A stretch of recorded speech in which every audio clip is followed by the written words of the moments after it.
तृष्णा को समझा तो बुद्ध को समझा, क्योंकि तृष्णा को समझ लेने से ही तृष्णा गिर जाती है और फिर जो शेष रह जाता है वही बुद्धत्व है। बुद्ध को समझने के लिए गौतम बुद्ध को समझना जरूरी नहीं, बुद्ध को समझने के लिए स्वयं के बुद्धत्व में उतरना जरूरी है। उसके अतिरिक्त और कोई मार्ग नहीं। उससे अन्यथा जिसने समझने की कोशिश की वो पंडित होकर रह जाएगा, और पांडित्य अज्ञान से भी बदतर है। अज्ञानी तो निर्दोष होता है, पंडित बड़े अहंकार से भर जाता है। अज्ञान के कारण कोई सत्य से नहीं वंचित है, अहंकार के कारण वंचित है। मिटाना है अहंकार को,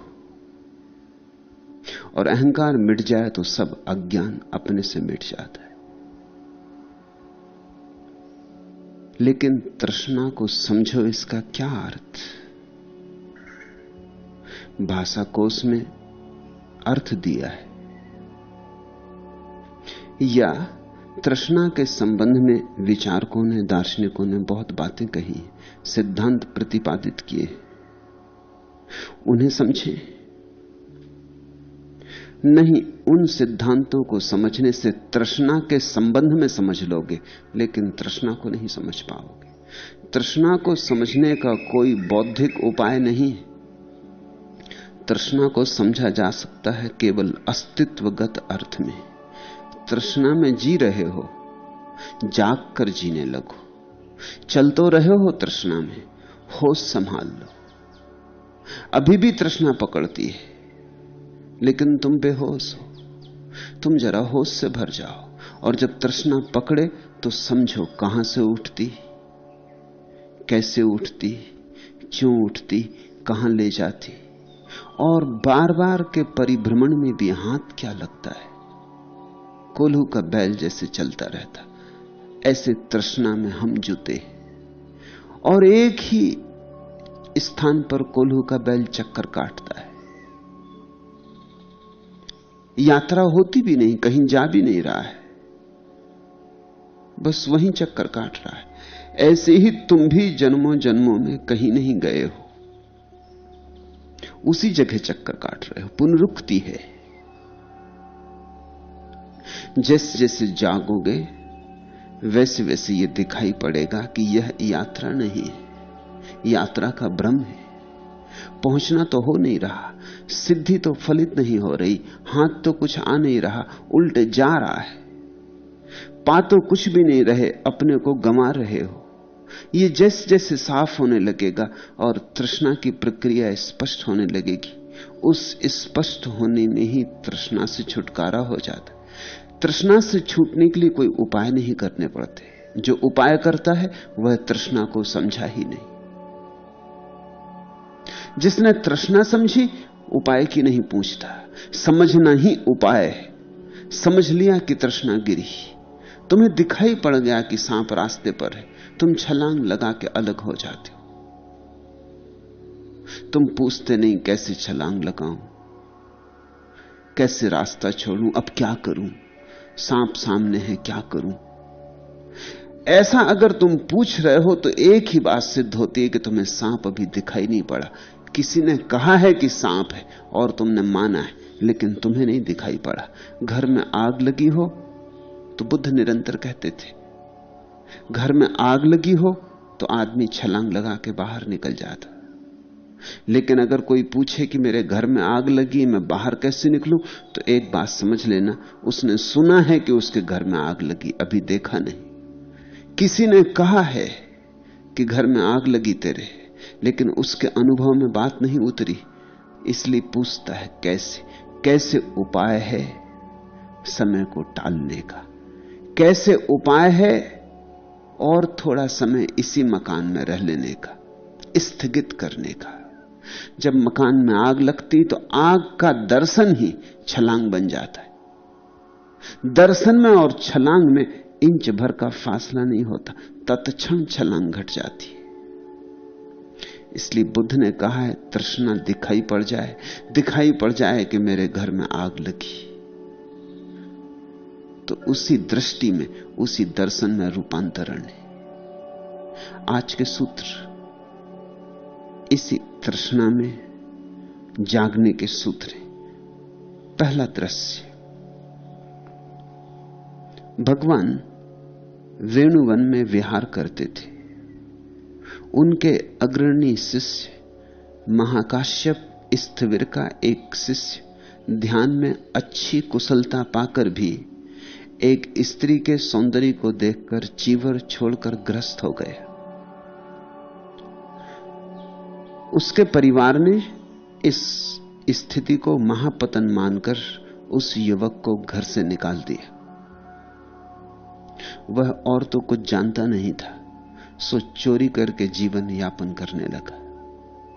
अंततः चोरी करते रंगे हाथों पकड़ा गया। राजा ने उसे प्राणदंड की आज्ञा दी। जिस समय जल्लाद उसे मारने के लिए ले जा रहे थे, उस समय भिक्षाटन के लिए जाते हुए महाकाश्यप स्थविर ने उसे देखा। वह तो उन्हें भूल ही चुका था, लेकिन उन्होंने उसे पहचान लिया। महाकाश्यप उसके पास गए और अत्यंत करुणापूर्वक उससे बोले, पूर्व के उत्पादित ध्यानों का स्मरण करो। ध्यान नौका है, ध्यान एकमात्र नौका है, मृत्यु से अमृत की ओर, अंधकार से प्रकाश की ओर, असत से सत्य की ओर। स्मरण करो, स्मरण करो, पूर्व के उत्पादित ध्यानों का स्मरण करो। स्थविर की यह करुणा सिक्त वाणी, यह शून्य सिक्त संदेश उसके श्वास श्वास में समा गया। वह संवेग को उत्पन्न हुआ, वह रोमांचित हुआ। उसके प्राणों में ध्यान की स्मृति फिर ताजी और हरी हो गई। वह तत्क्षण ऐसे ध्यान को उपलब्ध हो गया जैसे कि कोई स्वप्न से जागे। जल्लाद उसे वध स्थल पर ले जाकर मारना चाहे तो मार ना सके। वह ऐसा ज्योतिर्मय हो उठा था।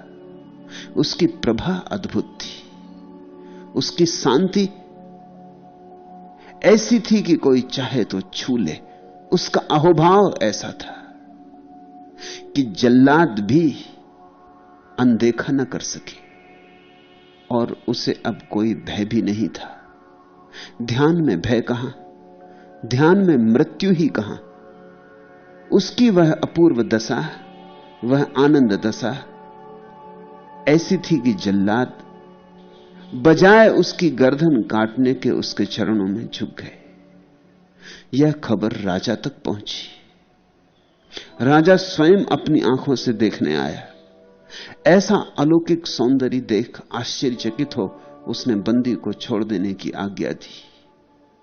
फिर राजा उसे लेकर बुद्ध के चरणों में उपस्थित हुआ। यह रूपांतरण कैसे हुआ? क्षण भर में। महाकाश्यप का एक वचन सुनकर, इतनी सी बात से कि स्मरण कर, पूर्व के ध्यानों का स्मरण कर, यह जागरण फलित हो गया। ऐसे वचन तो राजा ने कहे मैंने भी बहुत बार सुने, फिर मुझे जागरण क्यों फलित नहीं हुआ? महाकाश्यप के प्रवचन मैं भी सुनता हूं, फिर मैं क्यों अंधा का अंधा हूं? और यह महापापी है। फिर ऐसी क्रांति, भिक्षु था पहले, यह सुना मैंने, फिर पतित हुआ, भ्रष्ट हुआ, एक स्त्री के मोह में पड़ा, फिर और पतित हुआ, फिर चोर बना, अब रंगे हाथों पकड़ा गया है। मृत्यु दंड दिया था इसे, और महाकाश्यप का एक वचन सुन के कि ध्यान को स्मरण कर, स्मरण कर पूर्व के ध्यानों को, एकदम ज्योतिर्मय उठा। जहां अमावस थी वहां पूर्णिमा हो गई। राजा पूछने लगा बुद्ध को, मैं जानना चाहता हूं प्रभु, यह कैसे हुआ? बुद्ध ने कहा, ध्यान के जादू से। और फिर बंदी की ओर उन्मुख होकर ये गाथाएं कही। इन गाथाओं को सुन और भगवान की सन्निधि पुनः पा वह बंदी तत्क्षण अरहत्व को उपलब्ध हुआ, अर्थात उसका ध्यान समाधि बन गया। पहले इस दृश्य को ठीक से हृदय में बैठ जाने दें, फिर हम सूत्रों में जाएंगे। भगवान वेणुवन में विहार करते थे। विहार शब्द विशिष्ट अर्थ वाला है। विहार का अर्थ होता है जो मिट गया और फिर भी जी रहा है, जिसकी जीने में कोई वासना नहीं रही, जो जीने के लिए एक क्षण भी आतुर नहीं है, फिर भी जी रहा है। विहार का अर्थ है जिसका जीवन कार्य पूरा हो गया, लेकिन अतीत की शारीरिक संपदा के कारण जी रहा है।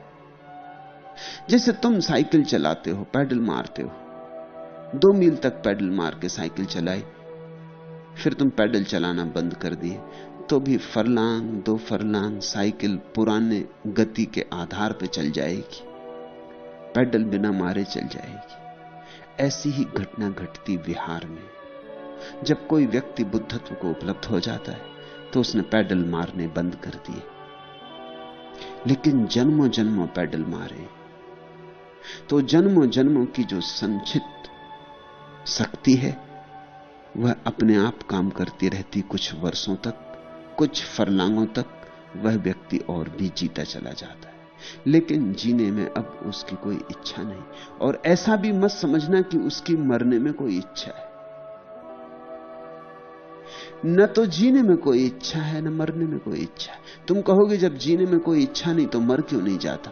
उसकी इच्छा ही कोई नहीं, चुनाव ही कोई नहीं। जिए तो ठीक, मरे तो ठीक, जो हो वही ठीक।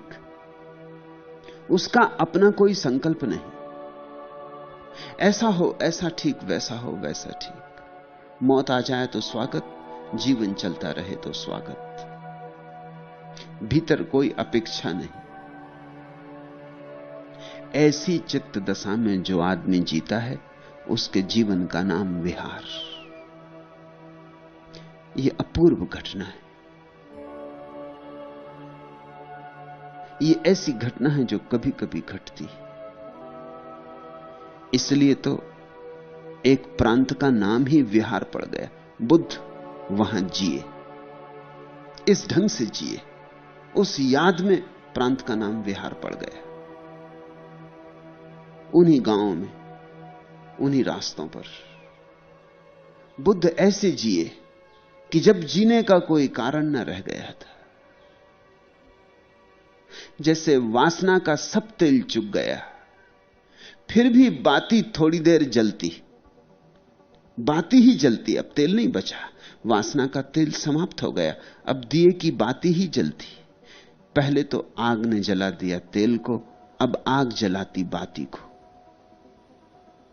और यह प्रतीक बुद्ध के संदर्भ में और भी सार्थक है, क्योंकि बुद्ध ने परम दशा को निर्वाण कहा। निर्वाण का अर्थ होता है दीप का बुझ जाना। दीप में जब तक तेल है वासना का, तब तक जीवन दुख है, तब तक जीवन नरक है, तब तक जीवन जलन है, घाव और पीड़ाएं और हजार संताप और चिंताएं। जब तृष्णा का तेज जुग गया तो जीवन एक परम शांति है। अब बाती जल रही, जल्दी ही बाती भी बुझ जाएगी। बाती कितनी देर जलेगी? बाती तो तेल से जलती, जब तेल समाप्त हुआ और बाती जलने लगी तब ज्यादा देर ना जलेगी। फिर जब बाती भी जल के शांत हो जाएगी तो उस स्थिति को कहते हैं दिए का निर्वाण। बुद्ध ने कहा ऐसे ही जीवन की वासना का तेल चुक जाता, फिर आदमी थोड़े दिन जीता। वह विहार, विहार प्रीतिकर शब्द है। आनंद मग्न दशा में जीता, विहरता, चलता नहीं फिर भी चलता, धारा के साथ बहता। जीवन से कोई विरोध संघर्ष नहीं रह जाता, सब तरह समर्पित होता। न कोई योजना होती, न कोई भविष्य होता, न कोई अतीत होता। यह क्षण काफी होता, यह क्षण अपने में पूरा होता। इस विहार के बाद एक दिन दिया बुझ जाता, बाती भी जल गई, तब निर्वाण। तब कहां जाता व्यक्ति? तब महाशून्य में लीन हो जाता। जिस मूल स्रोत से आया था उस मूल स्रोत में गिर जाता। जैसे बादल समुद्र से उठते, फिर हिमालय पर बरसते, फिर गंगा बनते, फिर जाके सागर में गिर जाते। वही जहां से हम आते हैं वापस पहुंच जाते, वही अस्तित्व का सागर। उसे परमात्मा कहो, कहना चाहो, मोक्ष कहो, निर्वाण कहो, जो मर्जी हो, लेकिन एक बात ख्याल में रहे कि अंततः मूल स्रोत में गिर जाने में ही परम शांति है। जब तक हम अपने मूल स्रोत से न मिल जाएं, तब तक बेचैनी रहेगी। हम अपने घर से दूर दूर भटके भटके अजनबी रास्तों पर, अजनबी लोगों के बीच, जब हम वापस घर लौट आए तो विश्राम। भगवान वेणुवन में विहार करते थे। उनके अग्रणी शिष्य महाकाश्यप स्थविर का एक शिष्य ध्यान में अच्छी कुशलता पाकर भी एक स्त्री के सौंदर्य को देखकर चीवर छोड़कर ग्रस्त हो गया। महाकाश्यप बुद्ध के श्रेष्ठतम शिष्यों में एक, श्रेष्ठतम भी कहो तो भी चूक ना होगी, तो भी अतिशयोक्ति ना होगी। महाकाश्यप से ही ज़ेन संप्रदाय का जन्म हुआ। और इस छोटे से दृश्य में भी तुम ज़ेन संप्रदाय का रस पाओगे, स्वाद पाओगे, उसकी पहली झलक पाओगे। मैंने तुमसे बहुत बार ज़ेन के जन्म की कथा कही है कि एक सुबह बुद्ध फूल लेकर आए, कमल का फूल, और बैठकर उस फूल को देखते रहे। प्रवचन सुनने भिक्षु इकट्ठे हुए थे, लेकिन वे कुछ बोले नहीं, एकटक फूल को ही देखते रहे। सन्नाटा छा गया। लोग बड़े जिज्ञासु होके बैठे थे सुनने को, और बुद्ध बोले नहीं, बोले नहीं, बोले नहीं। फिर बेचैनी होने लगी। लोग एक दूसरे की तरफ देखने लगे कि मामला क्या है। ऐसा कभी नहीं हुआ था कि बुद्ध चुप रहे हों। बोलने आए थे तो बोले थे कुछ, आज क्या हुआ है? लोगों की ये बेचैनी और एक दूसरे की तरफ देखना और इशारे करना देखकर महाकाश्यप जोर से हंसने लगा। उसकी हंसी, बुद्ध ने आंखें ऊपर उठाई, महाकाश्यप को पास बुलाया और फूल महाकाश्यप को भेंट दे दी और कहा, महाकाश्यप, तुझे मैं वह देता हूं जो वाणी से नहीं दिया जा सकता। इन शेष सबको मैंने वह दिया जो वाणी से दिया जा सकता है। तुझे वह देता हूं जो अव्याख्य है, जो वाणी से परे। ये फूल संभाल, ये प्रतीक है, ये तेरी संपदा। ये ज़ेन संप्रदाय का जन्म था, वाणी के परे, शास्त्र के परे। कोई नहीं जानता बुद्ध ने क्या दिया। बुद्ध ने बुद्धत्व दिया। जैसे एक दिए की ज्योति दूसरे बुझे दिए पर पहुंच जाए, बुझा दिया कोई जले दिए के करीब ले आए। एक क्षण आता जब छलांग लग जाती, दोनों दिए जल उठते। जो जल रहा था दिया, उसका तो कुछ भी नहीं खोता, जो बुझा था उसे सब कुछ मिल जाता।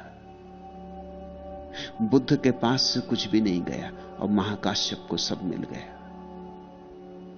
फिर इसी ढंग से ज़ेन एक गुरु के द्वारा दूसरे गुरु को दिया गया है। महाकाश्यप का एक शिष्य ध्यान में अच्छी कुशलता पाकर भी, ध्यान रखना, ध्यान में अच्छी कुशलता पाकर भी पतन हो जाता है। जब तक ध्यान समाधि ना बन जाए तब तक पतन की संभावना है। सच तो यह है कि जैसे जैसे ध्यान गहरा होगा वैसे वैसे पतन की संभावना बढ़ती। तुम कहोगे ये तो बात उल्टी हुई। ये बात उल्टी नहीं। जैसे जैसे तुम पहाड़ की चोटी के करीब पहुंचने लगते हो वैसे वैसे गिरने का खतरा बढ़ता है, रास्ते सकरे होने लगते, ऊंचाई तुम्हारी बढ़ गई होती, खाई खड्ड गहरे होने लगते, क्योंकि जितने तुम ऊंचे होते हो उतनी खाई गहरी होती। जरा फिसले की गिरे, और जरा फिसले तो बुरी तरह गिरे। जितनी ऊंचाई से गिरोगे उतनी भयंकर चोट होगी। कोई सीधे सपाट रास्ते पे गिर जाता तो उठ के खड़ा हो जाता, लेकिन कोई पहाड़ की ऊंचाई से गिरता है तो शायद समाप्ति हो जाए, उठ के खड़े होने की क्षमता ही ना बचे, हड्डी पसलियां टूट जाएं या प्राणांत ही अंत हो जाए। तब तक खतरा रहता है जब तक कि तुम पहाड़ के शिखर पर पहुंचकर बैठ नहीं गए। उस पहाड़ के शिखर पर बैठ जाने का नाम समाधि। समतल भूमि से शिखर तक पहुंचने के बीच का मार्ग ध्यान, और जैसे जैसे ध्यान बढ़ता वैसे वैसे खतरा बढ़ता है। तो मत सोचना मन में ऐसा कि ध्यान में अच्छी कुशलता पाकर और पतित हो गए, तभी कोई पतित होता है। तुम तो पतित हो ही नहीं सकते। तुम्हारे पतित होने का अर्थ क्या होगा? तुमने कभी भोग भ्रष्ट ऐसा शब्द सुना? योग भ्रष्ट शब्द सुना होगा। भोग भ्रष्ट तो कोई होता ही नहीं। भोग में तो जो है वो भ्रष्ट है ही, वो तो खाई खड्ड में जी रहा है और गिरने का उपाय नहीं। तुमने नरक से किसी को गिरते सुना? और कहां गिरोगे? और गिरने को जगह कहां, स्थान कहां? आखिरी जगह तो पहले ही पहुंच गए। स्वर्ग से लोग गिरते हैं, नरक से नहीं गिरते। जिन्हें गिरने से डर लगता हो उन्हें नरक जाना चाहिए। नरक में बड़ी सुविधा है, बड़ी सुरक्षा है, वहां कोई गिरता ही नहीं, वहां से कभी कोई भ्रष्ट नहीं होता। स्वर्ग में खतरा है, जैसे जैसे ऊंचे बढ़े खतरा बढ़ा, जितनी ऊंचाई आई उतना खतरा भी बढ़ा। खतरा भी बढ़ता है, साथ ही साथ शिखर भी करीब आ रहा। दो बातें एक साथ होने लगती। शिखर करीब आ रहा है, अगर मिल गया तो सदा के लिए मुक्त हो जाओगे, समाधान हो जाएगा, फिर कहीं जाने को ना बचा। जब जाने को ना बचा फिर भी नहीं गिर सकते, क्योंकि अब जाते ही नहीं, चलते ही नहीं, उठते ही नहीं, ठहर गए, थिर हो गए। समाधि यानी थिरता। इसलिए कृष्ण ने समाधि को कहा स्थिति प्रज्ञा। जिसकी प्रज्ञा स्थिर हो गई, थिर हो गई, अकंप हो गई। जब अकंप हो गए, चलते ही नहीं, तो फिर गिरोगे नहीं। ध्यान में गति है, समाधि में गति का अंत है। पहुंच गए मंजिल पर। ध्यान यात्रा है, भटकने का उपाय है, और जैसे जैसे ध्यान की ऊंचाई बढ़ती वैसे वैसे भटकने का, गिरने का ज्यादा से ज्यादा सावधानी की जरूरत पड़ती है। फिर एक कारण से और भी गिरने का खतरा बढ़ता है। अगर बाहर की ही बात होती कि खाई खड्ड बड़े हो गए तो थोड़े संभल के चलने से चल जाता, लेकिन भीतर भी एक खतरा है, क्योंकि तुम्हारी वासनाएं इसके पहले की समाधि मिल जाए तुम पर आखिरी हमला करेंगी। कोई भी जल्दी हार नहीं जाना चाहता। जब तुम ध्यान के शुरू कदम उठाते हो तो वासना बहुत चिंता नहीं लेती, कोई खतरा नहीं है। लेकिन जब तुम शिखर के करीब पहुंचने लगते हो तो वासना को साफ होने लगता है कि अब मेरी मौत करीब आई, 2-4 कदम और कि मैं मरी। इस आदमी का पहुंचना और मेरा मरना एक ही है। तृष्णा का मरना और तुम्हारा पहुंचना एक ही है। तृष्णा मरे तो तुम पहुंचो, तुम पहुंचे तो तृष्णा मरी। तो तृष्णा आखिरी जोर मारेगी। इसलिए तुम कहानियां पढ़ते हो ऋषि मुनियों की, नग्न अप्सराएं उनके आसपास नाचने लगी। ये अप्सराएं कहां से आती? स्वर्ग से नहीं आती। उर्वशियां स्वर्ग में नहीं बसती, उर्वशियां तुम्हारे उर में बसती हैं, इसलिए उनका नाम उर्वशी है। वो तुम्हारे हृदय में बसी है, वो तुम्हारी ही काम वासना से उठती, वो तुम्हारी ही तृष्णा का आखिरी हमला है।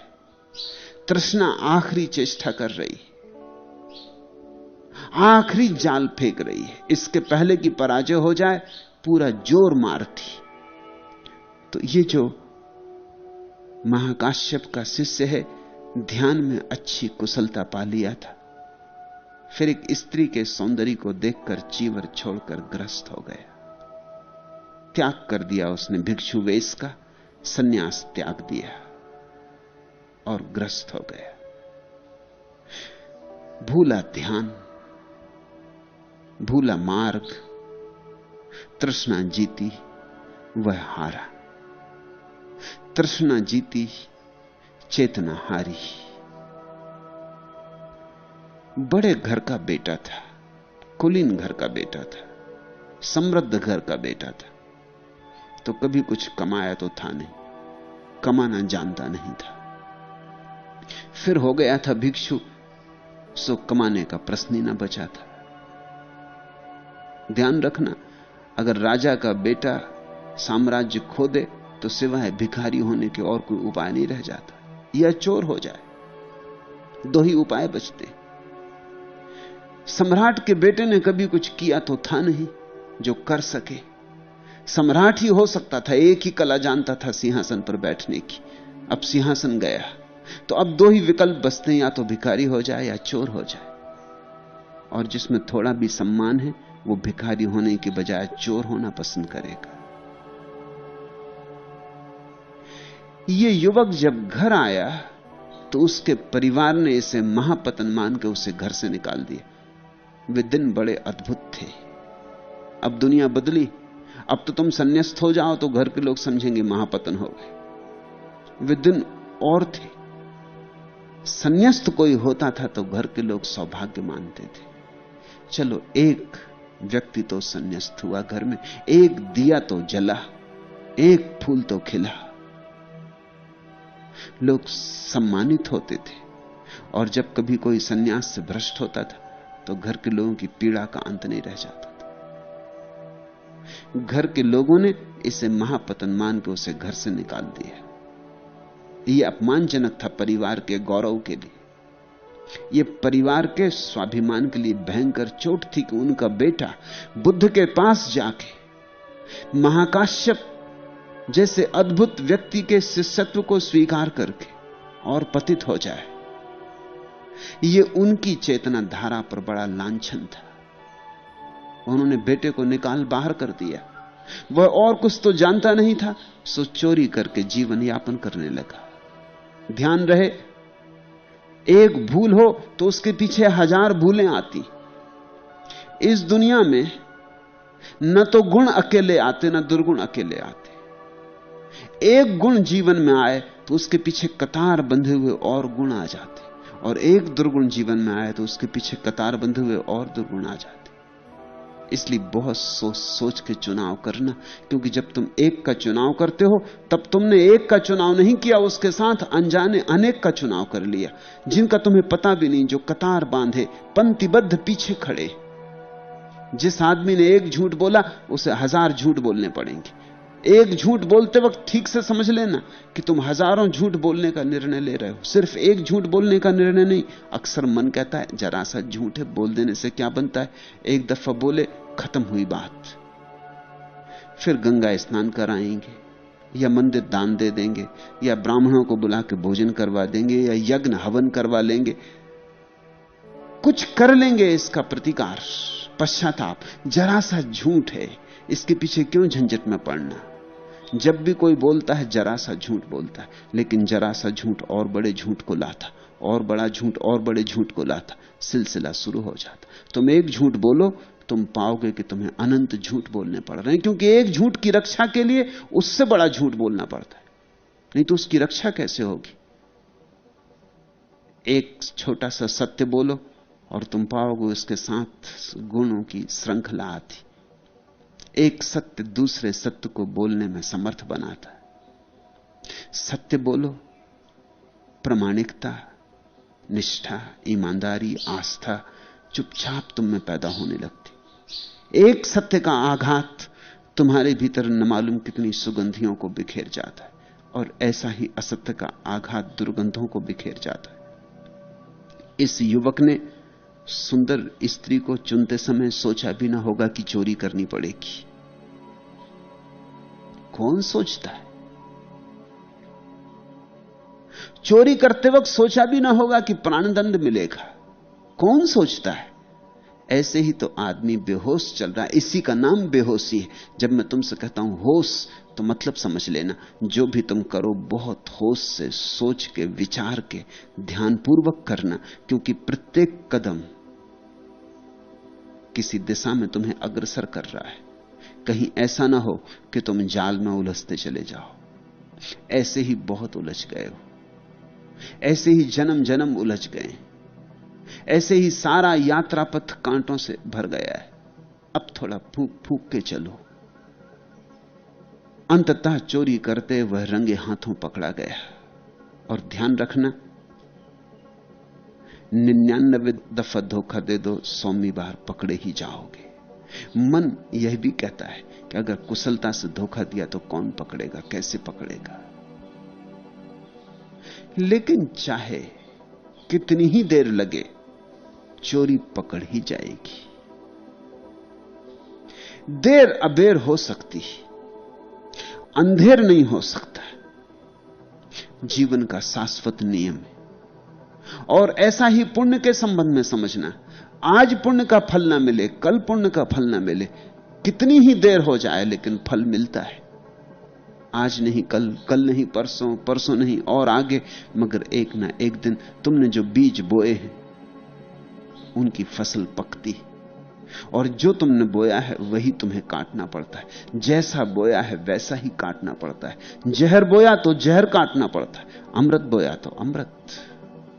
नीम को पानी देते रहोगे तो कड़वे फल हाथ लगेंगे, आम को पानी दोगे तो मीठे फल हाथ लगेंगे। यह सीधा सा गणित है, लेकिन इस गणित को भी हम समझ नहीं पाते, क्योंकि देर अबेर लगती। आज चोरी की और 10 साल बाद पकड़े जाओगे, भूल ही चुकोगे तब तक कि चोरी की थी। दोनों में संबंध जोड़ना मुश्किल हो जाए। तुम्हें पता है, अफ्रीका में ऐसी आदिम जातियां हैं अभी भी जिनको इस सदी के आने तक इस बात का पता नहीं था कि बच्चे संभोग से पैदा होते, क्योंकि 9 महीने का वक्त निकल जाता। उनके पास समय को नापने का कोई माध्यम नहीं। उनको पता ही नहीं था कि बच्चे संभोग से पैदा होते। फिर हर संभोग से बच्चा पैदा होता भी नहीं। फिर बच्चा तो आज प्रवेश करेगा गर्भ में, पैदा तो 9 महीने बाद होगा। 9 महीने का हिसाब, 9 महीने बाद तो बात ही भूल गई। वे आदिम जातियां ऐसा ही मानती रही हैं सदियों से कि परमात्मा की देन है बच्चा, इसका संभोग से कुछ लेना देना नहीं। जब पहली दफा उन्हें यह कहा गया तो उन्हें भरोसा ही ना आया, उन्हें बड़ी कठिनाई हुई। ऐसी ही हमारी जीवन दशा है। तुमने कभी कोई काम किया था, 10 साल बीत गए, तुम भूल भाल चुके। और बुरे काम हम जल्दी भूल जाते। बुरे काम कौन याद रखना चाहता है? क्योंकि बुरे काम को याद रखने से भी कांटा चुभता है, मन को पीड़ा होती। बुरे काम को तो हम पहुंच देना चाहते, दूर अंधेरे में फेंक देते, अचेतन की गर्त में डाल देते। तो हर आदमी ने अपने मन के नीचे गहरे में तलघरा बना रखा है, वहां हम फेंकते जाते। जो भी हमें नहीं जसता कि करना था, नहीं करना था, ठीक नहीं हुआ, हो गया किसी तरह, उसे हम उस तलघरे में डालते जाते। उस तलघरे में सब तरह के सांप बिच्छू, सब तरह के जहर इकट्ठे होते रहते। एक ना एक दिन वे निकलेंगे, एक ना एक दिन उठेगा धुआं, एक ना एक दिन तुम्हारे बैठक खाने में धुआं भरेगा। तब तुम बड़े हैरान होगे ये कहां से आता। जब तुम्हें दुख झेलने पड़ते, तुम सोचते भी नहीं कि तुमने कभी बीज बोए थे इनके। कर्म के सिद्धांत का बस इतना ही अर्थ है कि जो तुमने पाया है आज, वो कभी किया था, और जो तुम आज कर रहे हो कभी पाओगे। चोरी करते वह युवक रंगे हाथ पकड़ा गया। राजा ने उसे प्राणदंड की आज्ञा दी। जिस समय जल्लाद उसे मारने को ले जा रहे थे, उस समय भिक्षाटन के लिए जाते हुए महाकाश्यप स्थिविर ने देखा। बुद्ध की ऐसी व्यवस्था थी, उनके हजारों सन्यासी थे, स्वभाव था, इसके अतिरिक्त और कोई उपाय न था कि प्रत्येक नया युवक, नया सन्यासी, नया दीक्षित किसी पुराने दीक्षित सन्यासी का शिष्य बन जाता था। बुद्ध दीक्षा देते थे, लेकिन उसे सौंप देते थे किसी को। यह युवक महाकाश्यप को सौंपा गया था। बुद्ध ने जब इसे महाकाश्यप को सौंपा था, इसका अर्थ ही साफ है कि इसमें बड़ी संभावना देखी होगी ध्यान की। महाकाश्यप सबसे बड़े ध्यानी शिष्य थे बुद्ध के, इसलिए तो ज़ेन संप्रदाय का जन्म उनसे हुआ। ज़ेन ध्यान शब्द का ही रूपांतरण है। ध्यान है संस्कृत, पाली में ध्यान हो जाता झान। जब झान चीन पहुंचा तो हो गया चान, और जब चीन से जापान पहुंचा तो हो गया ज़ेन। मगर ध्यान का ही रूपांतरण है। सबसे बड़े ध्यानी शिष्य थे महाकाश्यप। अलग अलग शिष्य थे, अलग अलग गुणवत्ताएं थी। महाकाश्यप की गुणवत्ता एक थी कि उनका ध्यान अद्भुत था, उनका ध्यान निर्मलतम था, उनका ध्यान शुद्धतम था। वो पारस पत्थर थे, जो उनके पास आ जाता सोना हो जाता, ध्यानी हो जाता। जब बुद्ध ने इस युवक को महाकाश्यप को सौंपा था कि संभालो इसे, इसी में सूचना है इस युवक की बड़ी संभावनाएं थी। यह समाधिस्थ हो सकता था, तभी बुद्ध ने सौंपा था। और शायद तीव्रता से बढ़ा होगा ध्यान में, गति से गया होगा। जो गति से जाता उसके गिरने की संभावना भी ज्यादा होती। जो धीरे धीरे जाता है वो संभल संभल के जाता है, एक एक कदम धीरे धीरे मजबूत करके जाता है। जो धीरे धीरे जाता है उसके गिरने की संभावना कम होती, देर से पहुंचता है। जो जल्दी जाता है वो जल्दी पहुंच सकता है, लेकिन बहुत खतरा यह है कि वो जल्दी ही गिर भी जाए।